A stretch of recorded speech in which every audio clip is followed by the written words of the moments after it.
economy as well as politics. More employee ownership, greater democratic control of the new global financial institutions, and, I would argue, much higher rates of tax on both inheritance and capital gains. Good liberal fiscal policy.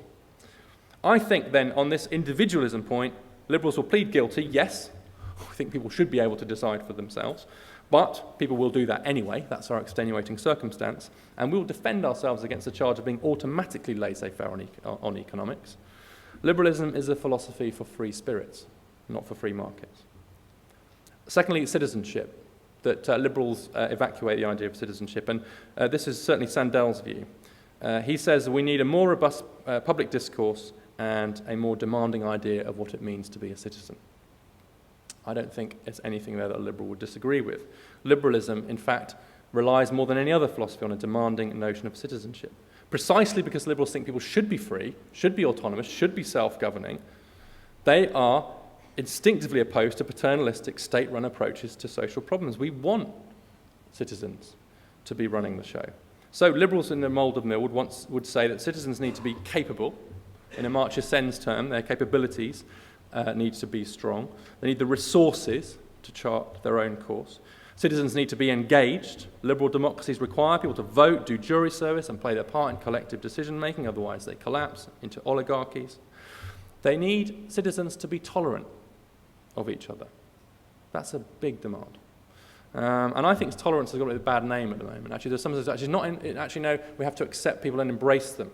And that is too big a demand in any kind of plural society. This will not happen. There are always going to be things that people do that disgust others. Eating pork for Muslims, being gay for certain kinds of Christians, whatever. It'll be revolting to some other people in that society. And we don't ask them to like it, embrace it. We ask them merely to tolerate it, just as their own behaviour will be tolerated by others. And we need citizens to be responsible for constructing their own choices and living by them, and for their own development. Mill said we're under a moral responsibility to develop our own character. And I'm just going to very briefly say something about character, which I could say a lot about, but I'm going to argue that liberal societies only work if they're populated by people of good character. Mill was obsessed with character. Most of Victorian England was obsessed with character.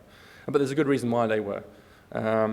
The headmaster of Stowe School, one of our big private schools, we call them public schools, as you probably know, just to confuse matters, but Stowe School is one of my most famous schools. And the headmaster of Stowe School, when asked what his job was, said, to turn out boys who will be acceptable at a dance and invaluable in a shipwreck.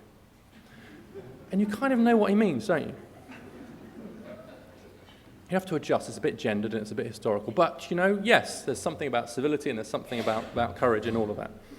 And I think that character traits, such as the ability to stick at a task, empathise with others, regulate your own emotional responses, and delay gratification, are vital for a good life, but also a good society. Just take gratification for a moment. I can't remember which Hollywood actress it was. She joked. She said, the thing about instant gratification is that for some people, even that's not quick enough nowadays. But we kind of know that, and there's good empirical work now on this. Why study rather than go out partying? Why, as students, come to listen to this talk rather than go to the bar? Because you've been told to by your professor, I know the answer. Why refuse a chocolate muffin and instead go for a run? Why save for retirement that's 40 years away?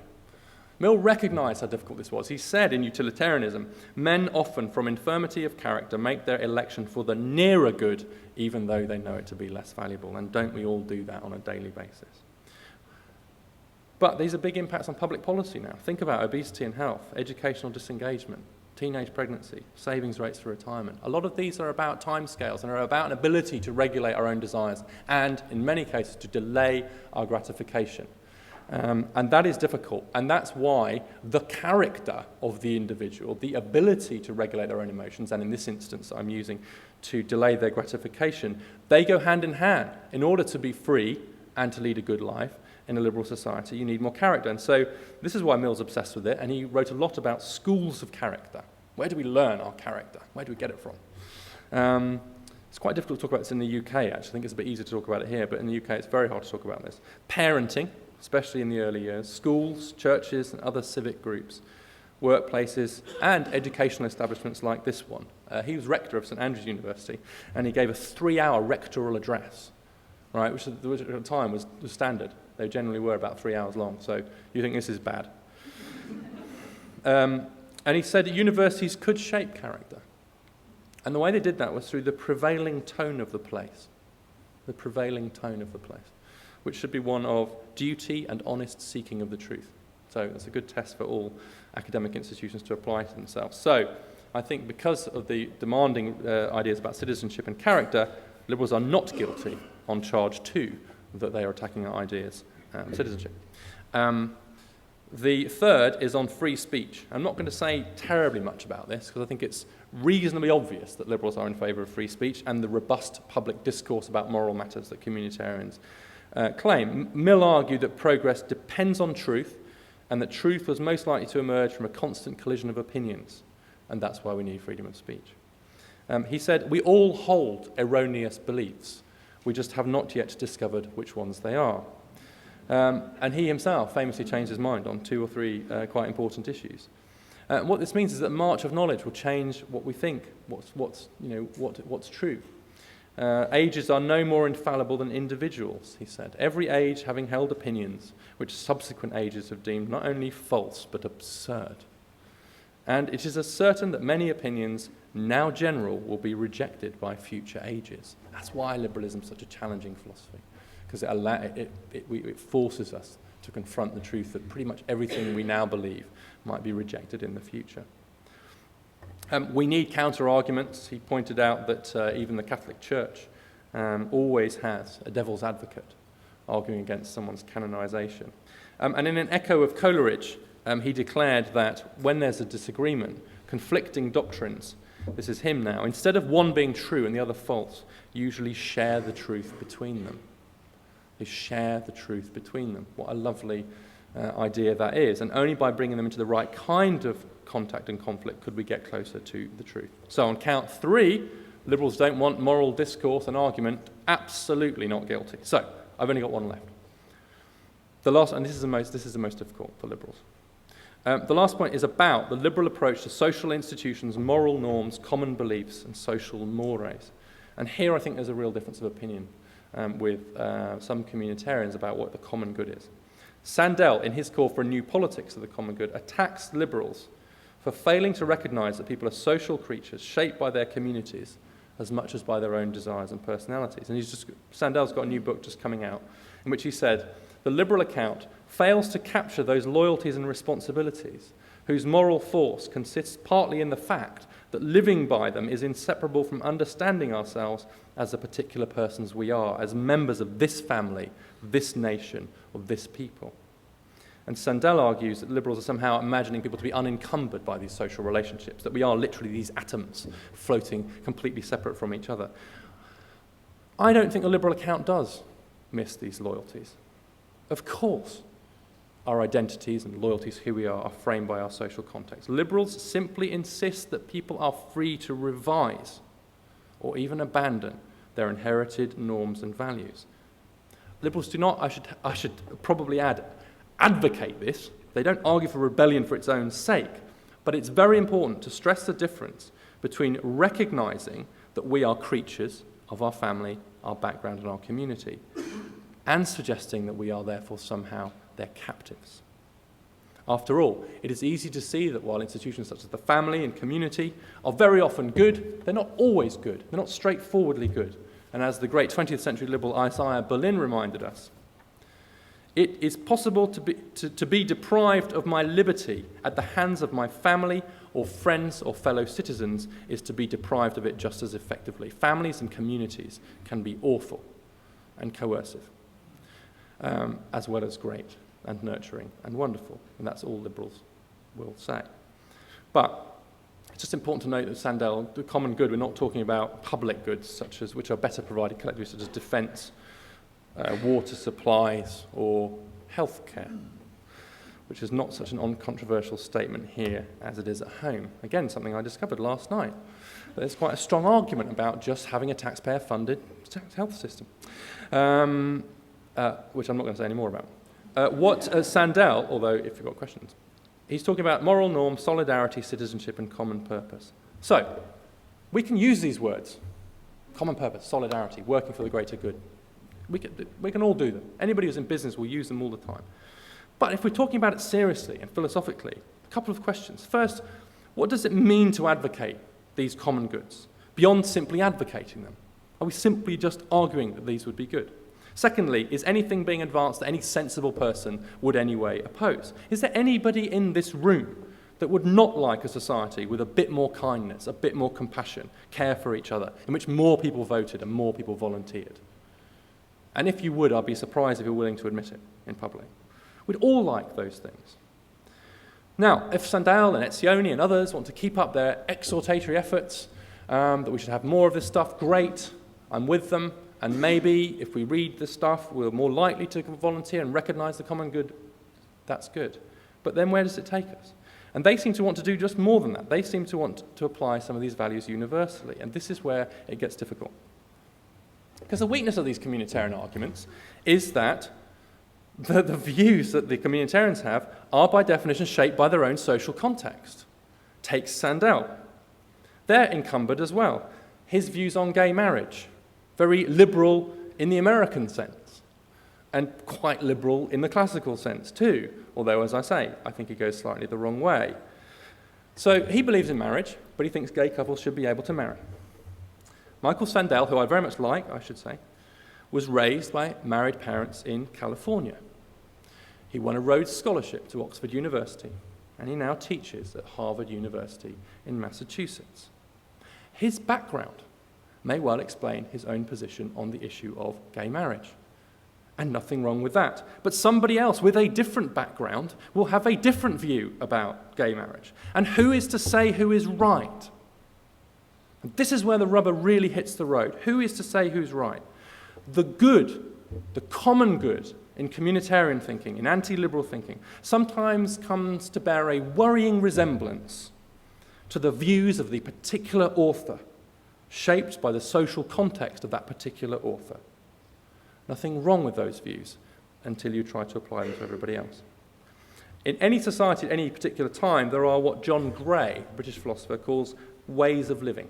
And these could include certain forms of legal marriage, patriotism, religion, and other aspects of culture, from sport to views about wealth and aspiration. Let's take a local example. Is it a good thing to support the UVA football team? Yes or no? Well, mixed views. Okay.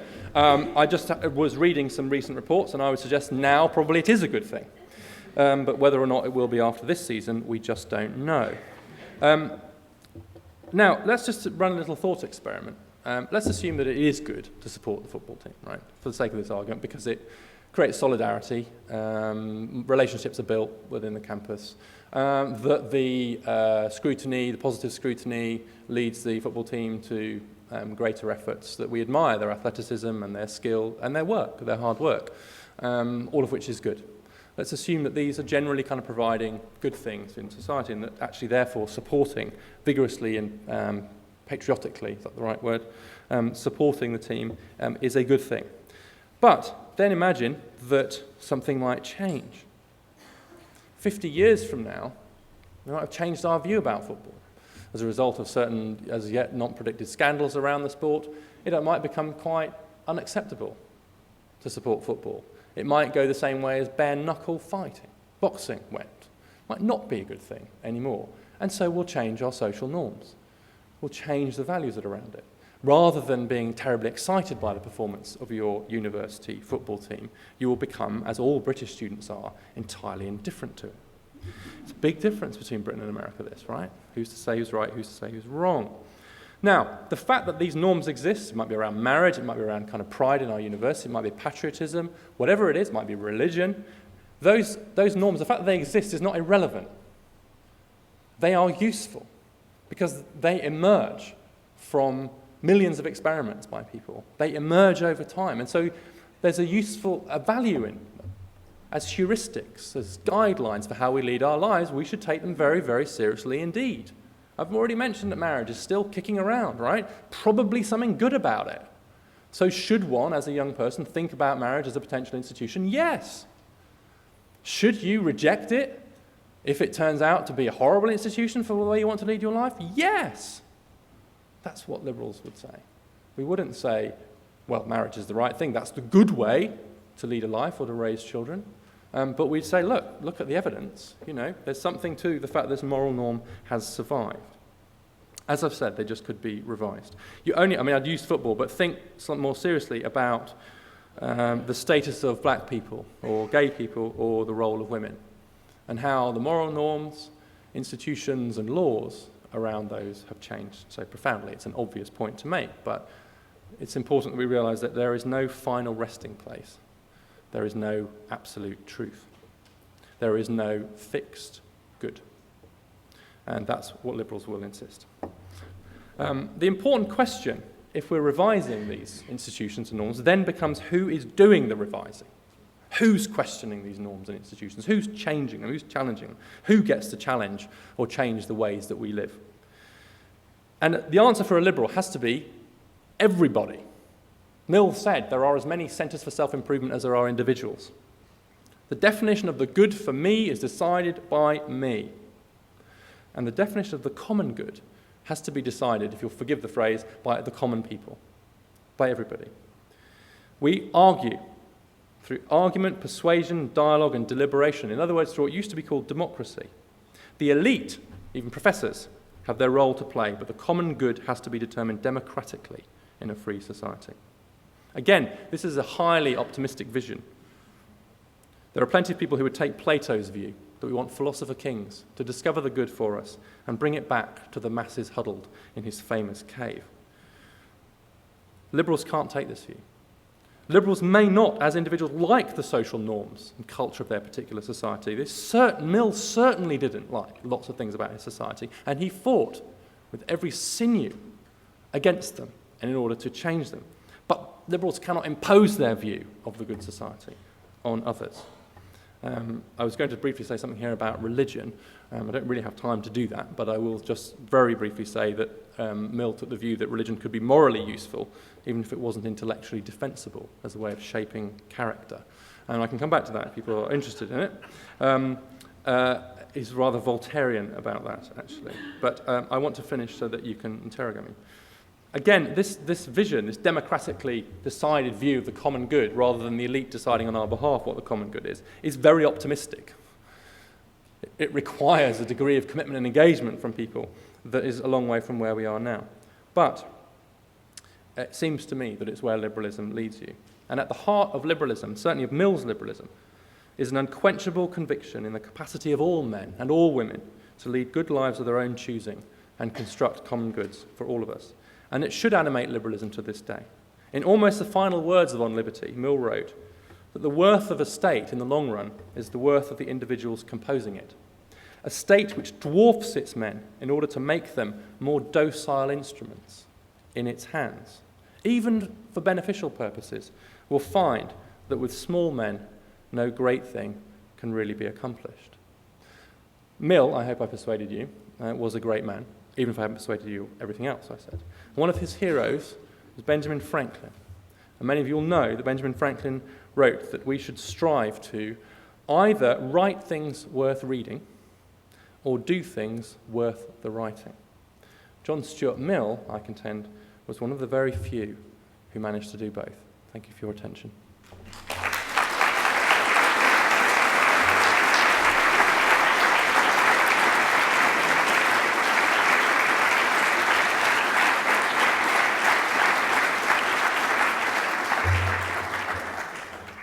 Thank you very much. We have some time for questions before the book signing gets started. That's when the fun's going to begin. I see the first question here. And by the way, we have a microphone over there if you'd like to line up to ask your question, if you don't want to wait here. Hi, enjoyed the talk. Quick question.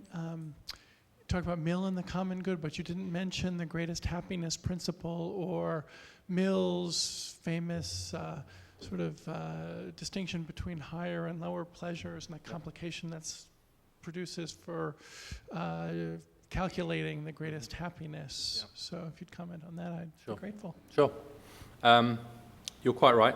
The reason that I didn't do that was twofold, partly because those are questions more slightly, the higher and lower pleasures more about the individual good. than the common good, but you're right, the happiness principle. But the second reason is because I think Mill ended up as a liberal rather than utilitarian. Those who know Mill's anything about his life, he was raised by James Mill, his father, and Jeremy Bentham, who's his godfather, and he was raised as a utilitarian to believe in the philosophy that we should judge something by how much happiness it created, as you quite rightly say, the greatest happiness for the greatest number. As a philosophy, it was influential long before Bentham, actually, and indeed your own constitution enshrines the right to the pursuit of happiness, although, as everybody always points out, only the pursuit and not the achievement of happiness. Mill abandoned his utilitarianism, in my view, in my reading of him, privately abandoned it, and even his book, Utilitarianism, because he wrote a book called Utilitarianism, it's quite famous. People think he was a utilitarian. My contention is that he wasn't utilitarian at all. My contention is that Utilitarianism, for one thing, is not a very good book. And one of the fun things that undergraduates get to do is to tear it apart. And it's great, because you just get to feel really clever, because you can tear Mill apart. It's really not very good. And Mill didn't refer to it again, never sent it to people. And it there was a biographical thing where he felt he had to write something about it. But in the end, he got stuck, because how can you support utilitarianism and a kind of policy which is the greatest good, which leads you to Brave New World, which I kind of talked about earlier, and be a liberal and insist that people actually create for themselves a sense of the good? And the answer is you can't.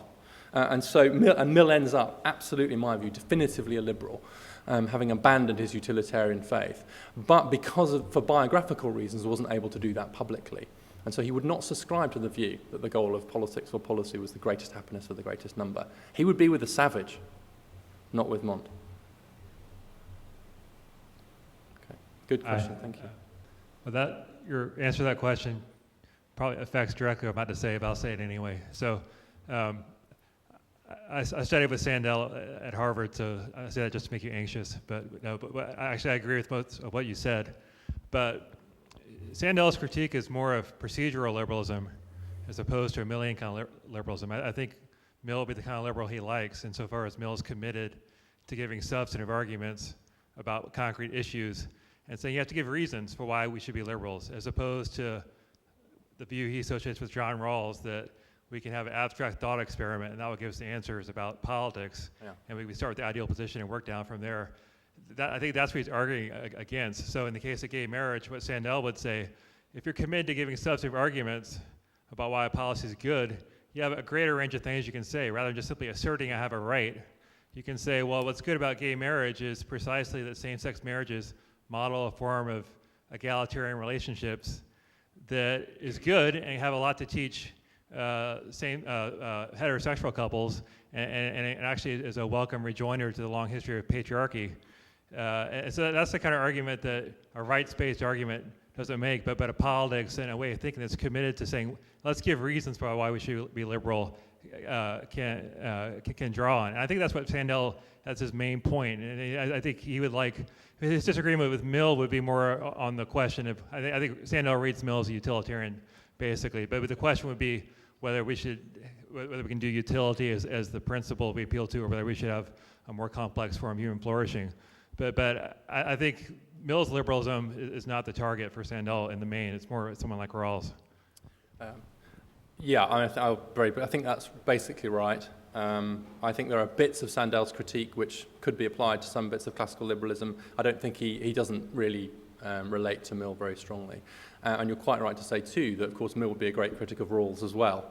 He did agree with Bentham that the idea of kind of natural rights was nonsense on stilts, was Bentham's famous phrase. And he would particularly have argued that liberals need to argue for their vision of society. They need to win and constantly win the argument, whereas what Rawls does is to take a lot of that out of the hands of politics and put it in the hands of the judiciary. One of the really clever things about calling your book political liberalism is that it allows people perhaps not to notice that in fact it's nothing of the kind. It's judicial liberalism. He's actually trying to take it out of the realm of politics, whereas Mill would have insisted that it had to remain there and you had to keep arguing for it. You couldn't opt out of the argument and remain liberal. So in that sense, Mill would have been on Sandel's side in the kind of critique of Rawls. But what I'm trying to say is that along the way, liberalism in general gets damaged. And so what I think we need to do is recover a pre-Rawlsian, more 19th century view of liberalism, which is much more defensible against what I would say are the slightly glancing blows that Sandel offers. Sandel now calls himself a Republican, I gather, which is definitely a step in the right direction. Not Republican in the sense of political philosophy rather than big R. It's very difficult, isn't it? I have two questions. I think the first one you may have just answered, so I'll put it very briefly. But do you think Mill could imagine or could foresee a situation where the principles of on liberty would become an oppressive dogma, maybe enforced through social pressure? I mean, there are definitely situations, I think, where the pressure to be nonconformist can feel as though it's so overwhelming that you wish you didn't have to be nonconformist. So what does Mill say about that? The second question is, I wanted to hear what you thought about Mill's defense of imperialism and how that gels in your mind with the principles on liberty. I mean, as I read him, he certainly thinks there are societies where the principles on liberty couldn't be applied well. If that's true, why is it that they're applicable in England if, as you say, there's this majority of stupid people always voting in Tories? But in general, how do you combine the imperialism and on liberty? Good, thank you. Great questions, thank you. He did not anticipate a world in which being nonconformist could itself become oppressive. In fact, on liberty was historically off the mark because he was writing about the fact that there's no eccentricity, there's no freedom, everyone's under this kind of cloying need to be the same. And Macaulay famously read it and looked around at the society of kind of mid-Victorian England and said, that's not true. And he said he's calling fire in the middle of Noah's flood.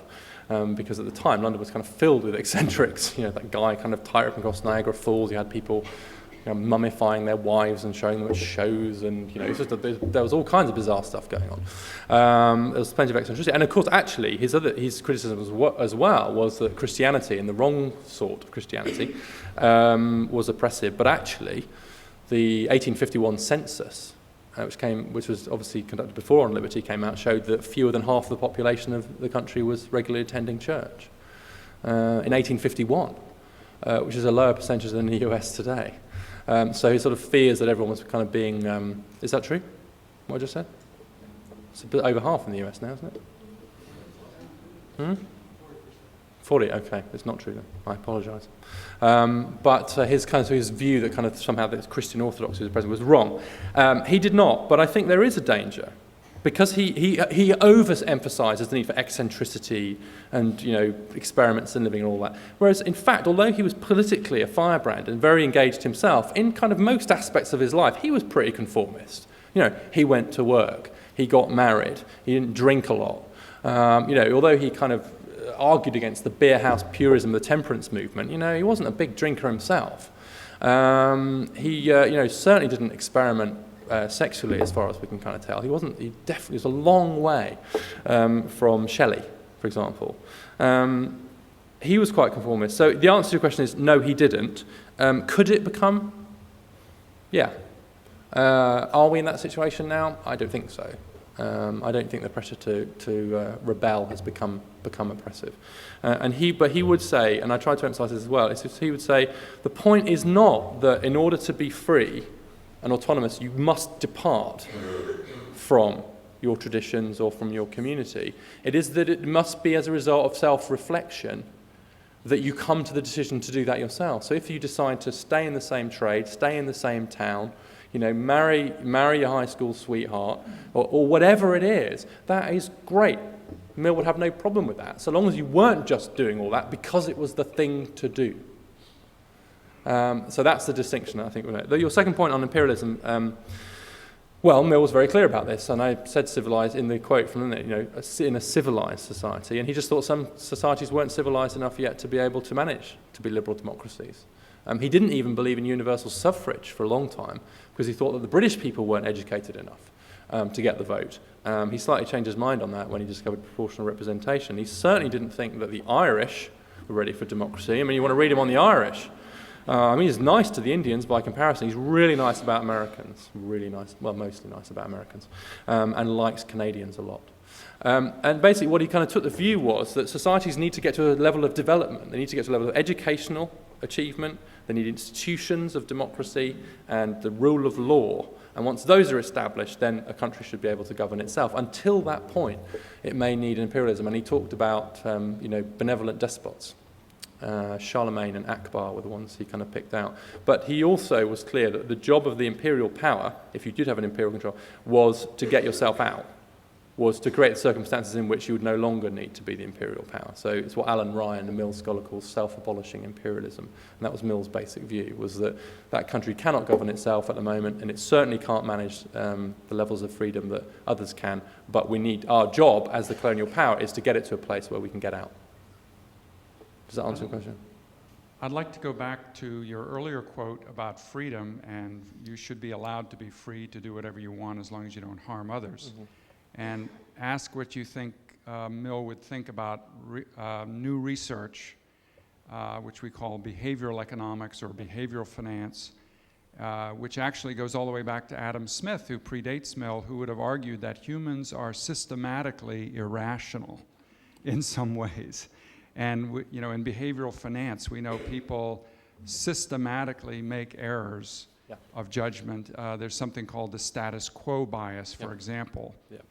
And certainly every teenager thinks that they're invincible and that they can ride a motorcycle without a helmet and nothing, So if we're systematically irrational and we can document that in scientific studies, that would lead some, like Castine, who's advisor to President Obama, to argue in a book, Nudge, that we should be liberals in the low L case, but we should nudge people to do the right thing in terms of their savings, in terms of other choices, by setting up, not giving them a true unstructured choice, but structuring the choice for them to nudge them. What do you think about that? Very good question. Would require a long answer. I know Thaler and Sunstein's work reasonably well. So what I'll say here, first of all, I don't think that liberalism, properly defined, and certainly Millian liberalism, rests upon the assumption of the utility maximising rational individual. I don't think it does. I don't think that you knock it down by saying, aha, turns out people aren't very rational. Turns out people are really dumb and do all kinds of stupid things. So actually your theory falls down. It doesn't rest on that in the first place. Liberals, and Mill for sure, some of the quotes I'm going to mention, he said, men from infirmity of character reach for the nearer good even though they know it to be the less valuable, right? So he was saying that then. We've just got better evidence for it now. We know about hyperbolic discount rates now. We know that certain people discount time irrationally. We all discount time irrationally, and some people discount it more irrationally than others, and teenagers are a great example. It's part of what makes us human. But that knowledge does not therefore give you, the state, if I can make you the state for now, the power to then say, as you're irrational, I'll have to do your decision-making for you, right? You've proven that you don't even know what's good for yourself, so I'm going to have to do it for you. And you're probably really grateful when you get to your retirement, you find you've got your pension. So it doesn't give you the power to do that. We have to be free. And not least because unless we are free, how are we ever going to learn? How are we ever going to get better, right? So we're not rational, but there's some evidence that you can become more rational, that you can learn these things, and that some countries are more rational than others, and that some groups are more rational than others. And we certainly know that affluent teenagers have got much longer time horizons than less affluent teenagers. So it's not fixed. Our irrationality is not fixed. Having said all of that, how strongly do liberals feel about some of the nudges they propose, like the one you mentioned, opt-in? I've had long arguments with Richard Thaler about this. Do you opt someone into a pension when you know that if you do that, it sends up pension savings rates incredibly highly? It's not the most liberal position to do that. The most liberal position is to get as close to a zero default as possible. Same with seatbelt laws. In the front, not in the back. Because I've got harm principle arguments for seatbelt laws in the back. Because the person in the back kills the person in the front when you crash, right? So on harm principle arguments, you'd have mandatory seatbelt wearing in the back, but not in the front. Of course, almost every government did it the other way around. But you would not have seatbelt laws for adults riding in the front of vehicles on strict liberal principles. You would say everybody should be free if they choose, if they say the benefit to me of not wearing this thing is worth the risk of smashing my head all over the kind of road, then I'm going to make that decision for myself, right? That's the kind of pure liberal position. And of course, there is almost no country in the world where we don't now have mandatory seatbelt laws and where they're not welcomed by the vast majority of the population. Where does that leave me? Where does it leave Liberals? Where would it kind of leave Mill? Here's where I think it would leave you. So on strict application of my principles, I wouldn't go for that. On the other hand, given that this is a relatively small infringement of freedom, and given that the real benefits, that actually I'll be alive, not dead, are pretty great, I might be willing not to go into the trenches for it. And I think one of the grave dangers is that Liberals do sometimes go into the trenches for things that really don't matter that much, on these kind of incredibly purist applications of their principles, rather than fighting the bigger fights like the power of economic institutions, the state of our democracy, the role of money in American politics, not sodding seatbelt laws or where you can smoke. And it's one of the great problems with Liberals. And you get tied up in knots about these fascinating little thought experiments around seatbelts, which in the end don't really matter that much. But I would say this. If you're going to depart from it and say, here is a purely paternalist policy, right, the seatbelt laws, pure paternalism, straightforwardly, you know what, we're just going to do it, right, we're going to make you do it, then argue for it on those grounds. Let's have a real argument and just be clear enough about our principles to be able to say, on this occasion, I'm going to depart from them, and here's why. Of a better quality argument, at least.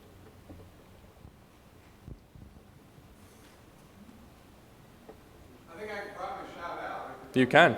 Just a quick question. Do you think Mill would have a problem with the fact that we are required by law to pay taxes, but that we're not required by law to vote? I've just realised that I was supposed to repeat all the questions for the sake of the recording, which I've completely failed to do. Well, I'll do it for this one. If we're required to, by law, to pay taxes, what do we think about being required by law to vote? Mill would be very clear about that. We didn't address it exactly explicitly, but I can anticipate, I think reasonably accurately, where he would be on the idea of compulsory voting, and he would be entirely opposed to it. Even if it meant that an oligarchy would eventually control it? Well, he would say, well, vote then. If that's what's happening, then I suggest you get down there and vote. And the reason I'm pretty sure of that is because, as a general rule, he didn't think people should be coerced into being better citizens. He wanted them to be better citizens, but where there are other examples, he did not think that that was the way to do it. And I think it's a slightly strange version of liberal democracy that says we're actually going to coerce people into exercising their right to a free vote. And he actually thought that voting was a trust, an important trust that people should exercise. But that it shouldn't be made too easy. And actually, he argued, interestingly, against postal voting.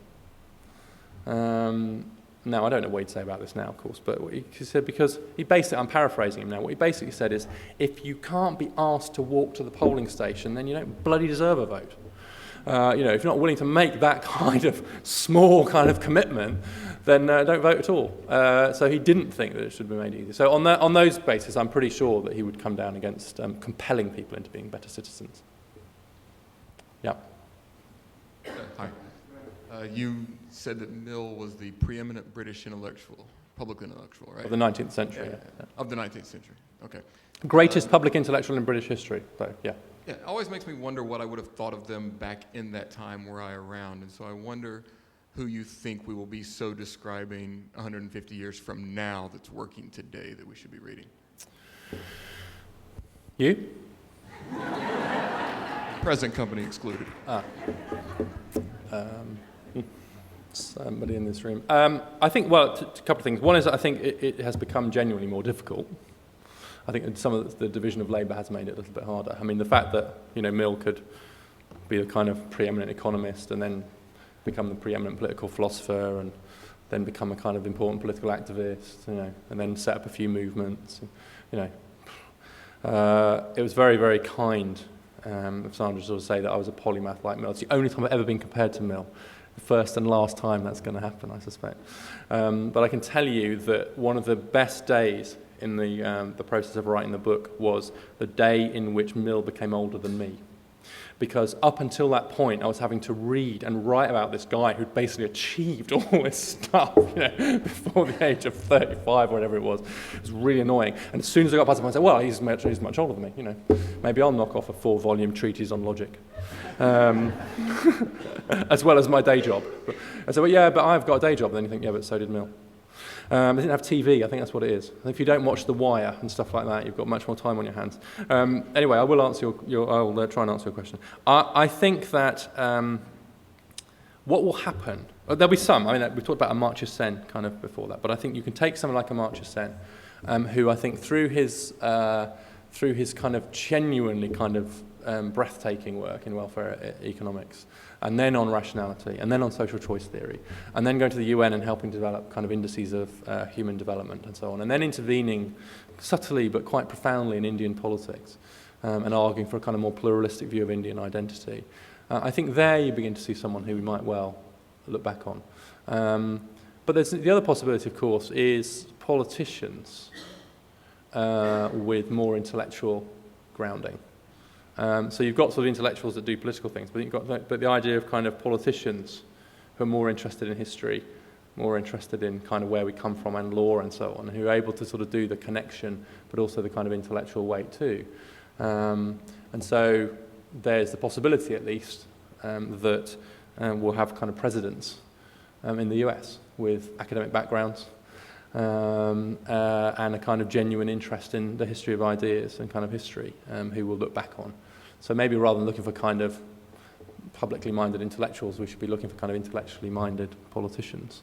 And maybe there are some people you can imagine might fall into that category. But I think that the sort of the way the professionalisation of politics makes that harder. But I see some grounds for hope that actually politics can become more serious again.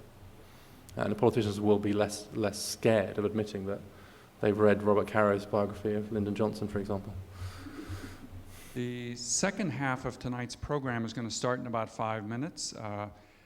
Mr. Reeves has agreed to do some book signing and carry on the discussion in the room next to us there, which this will begin in about 5 minutes. Let me make one other announcement before we go to the last question here, and that is our next speaker in this series will be October 7th at noon. That's not the normal time, so make the note, noon, October 7th, Steven Pinker is coming. I'd like to thank all of the sponsors of tonight's event and the series, which include the Jepson School, the Robbins School, and many others. Here's our last question. Because I'm not sure that you have correctly interpreted Mill. Good start. And have presented more Reeves than Mill. Mm-hmm. I'm going to ask how you would answer a question, not how would Mill. Can you say why you think I've misinterpreted Mill then? Well, it goes back to the Misrepresented. original question. To argue that Mill was not a utilitarian is just, to me, nonsense. The whole argument in liberty is based on a utilitarian argument.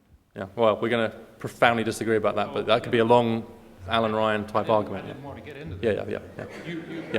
Yeah. You asked me, so Sure, okay. No, I wanted to know. explaining why. My question is this. Do you believe that people should not harm one another? And do you believe that it's okay to use force to prevent people from harming one another? And if you do believe that people should not harm one another, why do you believe that? Why do you believe that? Mm-hmm. Okay. Mill is a liberal, not utilitarian, but anyway. Before, as it was the last question, and before I would like to thank all of you again for coming, and I would particularly like to thank the students who stayed through the Q&A. It was quite clear from some movement at least that you'd completed the assignment by staying for the talk. Some of your colleagues left, but for those of you who stayed the extra mile, thank you. I don't think, I must be missing something, so you're probably going to come back on me. I don't think that question's very difficult, so that immediately makes me think that I'm missing something about it. No, I do not think people should harm each other. Yes, I do think that collectively and through collective instruments such as the state and various agencies of the state, we should prevent people from harming each other and punish them if they do so. And the reason I think that is that because everybody has the right to pursue their version of the good life autonomously without being harmed or hindered by another. And that, so if someone else harms me, then by definition they're affecting my liberty and my ability to lead my version of the good life. So on exactly the same liberal principle, you don't want people to harm each other. And that's not an absolute truth? Sorry? Is that not an absolute truth? No, it's not an absolute truth, because sometimes we do kill each other in war. So do I think that there are occasions in which someone can pick up a gun and blow somebody else's brains out, and for that to be morally justified, even on liberal principles? Yes, I do. And so it's not an absolute principle, no. There will be occasions when we do harm each other and when it's the right thing to do and to use that force in order to do so. Mill himself would say war is not the greatest evil. There are greater evils, including lacking the courage to wage war when it should be necessary. So, no, it's not absolute. Richard, I just bought a copy of your book, and it's going to be really exciting to read it. Thank you so much for coming. And, I should say that the unsigned copies will probably be more valuable in the long run than the signed copies. Thank you so much. You're welcome.